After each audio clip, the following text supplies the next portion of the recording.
আমি কিছু বলতে যাব তার আগেই দরজা দিয়ে কারো একজনের প্রকাণ্ড ছায়া জোরে জোরে হাততালি দিতে দিতে ভেতরে প্রবেশ করলো। সেই ছায়ামূর্তিটি আর কেউ নয়, বৃষ্টি চৌধুরী। বৃষ্টি চৌধুরীর পরনে একটা ময়লা শাড়ি, সারা শরীর বিধ্বস্ত, চুলগুলো এলোমেলো, তার চোখের নিচে কালি জমে গেছে। দেখে মনে হচ্ছে যে কত রাত সে ঘুমায়নি।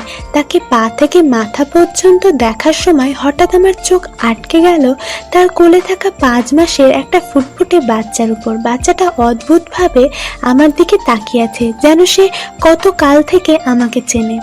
এই ফকিনের বাচ্চা, তোকে কে ভিতরে ঢুকতে দিল? এই বলে গার্ডটি নিজের লাঠি দিয়ে বৃষ্টি চৌধুরীর পিঠে কয়েকটা ঘা বসিয়ে দিল। আহ, তোমার আর আমাকে মেরো না। আমি মেঘলা মায়ের সাথে দুটো কথা বলেই চলে যাব।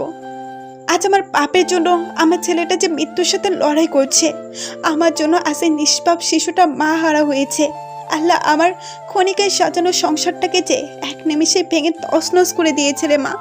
আমার ছেলেটা যে ধীরে ধীরে মৃত্যুর দিকে এগিয়ে যাচ্ছে, আর আমি মা হয়ে তা দেখছি। তোর প্রতি করা পাপ যে আজ আমার কুকুরে খেয়ে নিঃশেষ করে দিচ্ছে। আমি জানি তুই আমাকে কোনো দিন মাফ করতে পারবি না, কিন্তু আমি যে এক বুক আশা আলো নিয়ে আজ তোর কাছে এসেছি।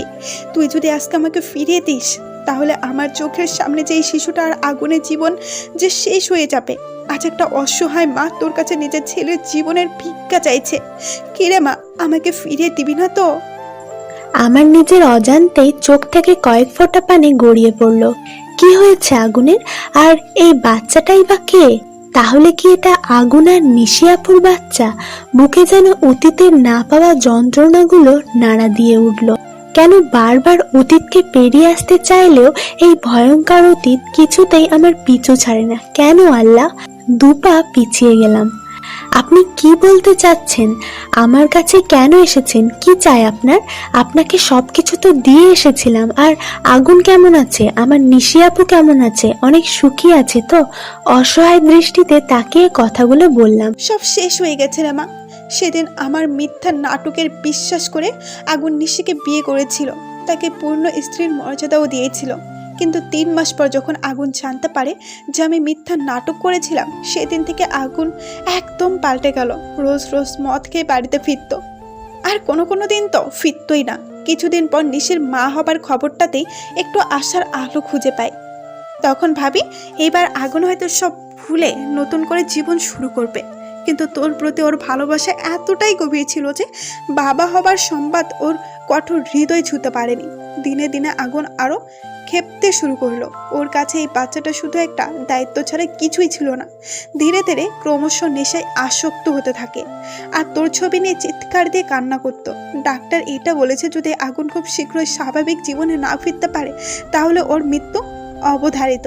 দিনে একবারও নিশির মুখ দেখতো না। এর মধ্যে হঠাৎ একদিন নিশি বাথরুমে স্লিপ কেটে পড়ে যায়। সেদিনই ছিল নিশির শেষ দিন। ডক্টর অনেক চেষ্টার পরেও তাকে বাঁচানো সম্ভব হয়নি, আর সে উপহার হিসাবে এই অনাথ বাচ্চাটাকে দিয়ে গেছে। কথাগুলো শুনে আমার পায়ের নিচের মাটি সরে গেল। আমি ধপ করে মাটিতে বসে পড়লাম। জোরে জোরে চিৎকার দিতে লাগলাম আমি, আল্লাহ, তুমি প্রথমে আমার কাছ থেকে সবকিছু কেড়ে নিলে, তাহলে এখন যখন আমি সব ছেড়ে চলে এলাম, তাহলে কেন আবার সেখানে ফিরাতে চাইছো?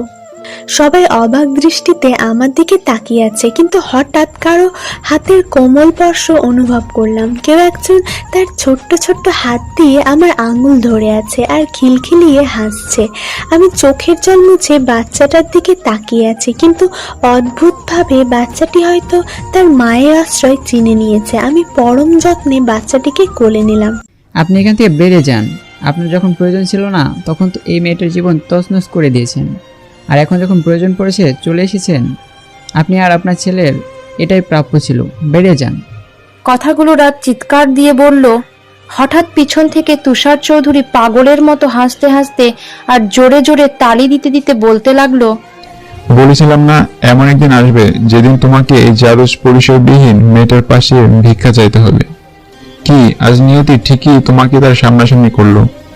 তুমি ক্ষমতার দপ্তরে সবার কাছ থেকে বাঁচতে পারলেও উপরে একজন আছে, তার কাছ থেকে কিছুতে বাঁচতে পারবে না। তুমি নিজের ভুলটা ঠিকই বুঝতে পেরেছো বৃষ্টি, কিন্তু তাতে অনেক দেরি হয়ে গেছে। এখন সব পাল্টে গেছে। আজ এই জারজ মেয়েটার নিজের পরিচয় আছে, নাম আছে, যশ আছে, যা দিয়ে সে তোমাদের মতো হাজারটা বৃষ্টি চৌধুরীকে কিনে নিতে পারবে। আর রইল জারজের কথা, কি বলছে ও জারজ? বরং ও ভাগ্যবান, আজ ওর কাছে দুটো বাবা রয়েছে। আজ যখন তোমার দেয়ালে পিঠ থেকে গেছে তখন আসছো কান্না করতে, মেঘলাকে নিয়ে যেতে। চলে যাও এখান থেকে, মেঘলা কোথাও যাবে না।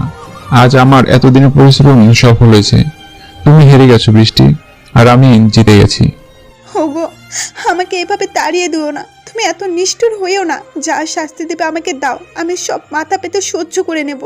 কিন্তু আগুন তো তোমারই সন্তান, আর এটা তোমার ছেলের সন্তান। তাদের থেকে মুখ ফিরিয়ে নিও না। আমি বাচ্চাটিকে কোলে নিয়ে দাঁড়ালাম। আপনি অনেকটা জার্নি করে এসেছেন, আর বাচ্চাটাকেও অনেক দুর্বল দেখাচ্ছে। আপনি মেঘলা রায়হানের গেস্ট, তাই আজকের রাতটা আমার বাংলোতে থেকে যান। কালকে আমার লোকজন আপনাকে সসম্মানে বাড়িতে পৌঁছে দেবে। আর বাচ্চাটা যেহেতু আমার বোনের, তাই এর ভরণ পোষণের সব দায়িত্ব আমি পাঠিয়ে দেব।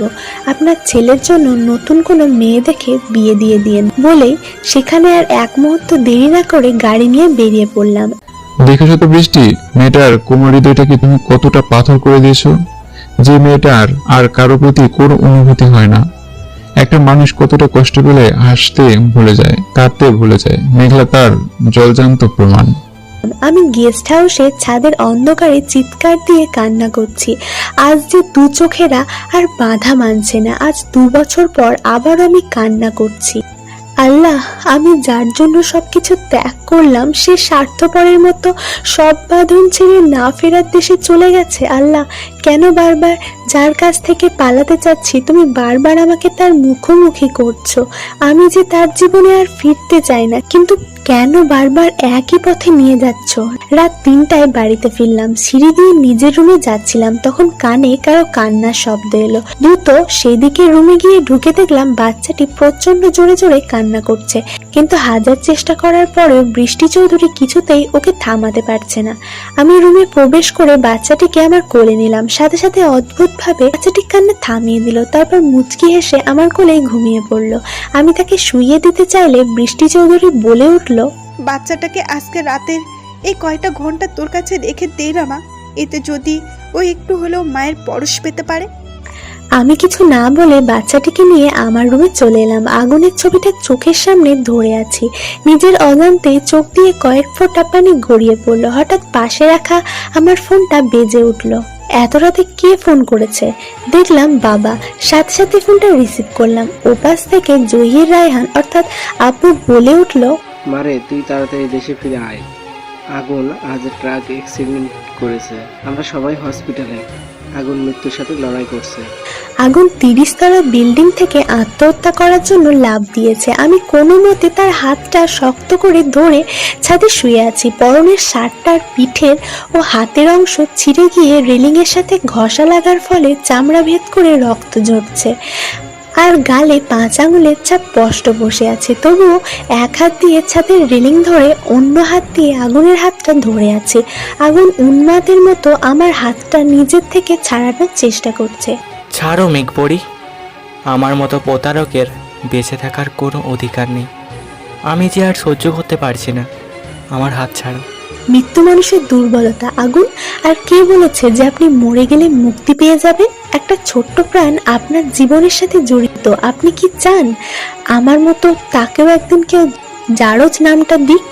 আপনাকে তার জন্য নতুন করে বাঁচতে হবে।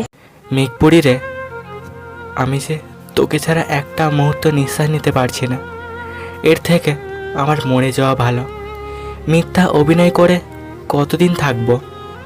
যে ছিল সে তো চলে গেছে, সে কি করে বুঝবে আপনজন হারানোর ব্যথাটা কেমন? সে আমার জীবনটাকে মৃত্যুর সমান করে দিয়েছে। এখন শুধু মেঘপরি নামক মেয়েটি আমাকে বাঁচাতে পারে, কিন্তু সেও তো একজনকে ভালোবাসে। সে যখন আমার সামনে এসে বলল আমি এখন তার অতীত, সে এখন তার বর্তমানকে ভালোবাসে। তুই ঠিকই বলেছিলি, আমি শুধু তোকেই কষ্ট দিই। দেখ, আজকেও তোকে শুধু একটিবার দেখবো বলে আন্টি আঙ্কেলের পায়ে পড়ে মিথ্যা অ্যাক্সিডেন্টের কথা বলে তোকে এনেছিলাম। তোর মুখটা দেখবো আর এতদিনের জ্বলন্ত বুকটাকে ঠান্ডা করব বলে। কিন্তু তুই যখন বললি আমাকে ভালোবাসিস না, তুই অন্য একজনকে ভালোবাসিস, দেখ, আবার তোকে কষ্ট দিয়েছি, তাই আমার মরে যাওয়াই ভালো। তোর জন্য নতুন জীবনের সূচনা হবে। আর যে জীবনে মেঘপরি আমার হবে না, সে জীবন রেখে কি করব? তবে একটা সত্যি কথা, আমার এই বুকের বাম পাশের জায়গাটাই একমাত্র তুই ছাড়া কেউ। আগুন ধীরে ধীরে আমার হাতের শক্ত বাঁধন থেকে হাত ছাড়াতে লাগলো আর পাগলের মতো হাসতে লাগলো। রেলিং শক্ত করে ধরার কারণে আমার হাতের তালু দিয়ে রক্ত ঝরছে, কিন্তু সেদিকে খেয়াল না দিয়ে চিৎকার দিয়ে আগুনকে বলতে লাগলো, ধ্বংস ভালো কিছু বয়ে আনে না আগুন, শেষ থেকেও কিন্তু আবার শুরু করা যায়। দয়া করে আমার হাতটা ছাড়বেন না, এখান থেকে পড়লে আপনাকে বাঁচানো অসম্ভব হয়ে যাবে। আমি তো বাঁচতে চাই না মেঘপরি, বাঁচার ইচ্ছাটাই যে আমার নিজের জন্মদায়িনী মা কবেই বন্ধ করে দিয়েছে। আমার জীবনের সব জায়গায় এখন শুধু কালো অন্ধকার, কোথাও কোনো আলো যে নেই। তখনই পিছন থেকে কেউ এসে আগুনকে একটা ইঞ্জেকশন দিল, যার ফলে আগুন কিছু সময়ের মধ্যে জ্ঞান হারিয়ে ফেললো।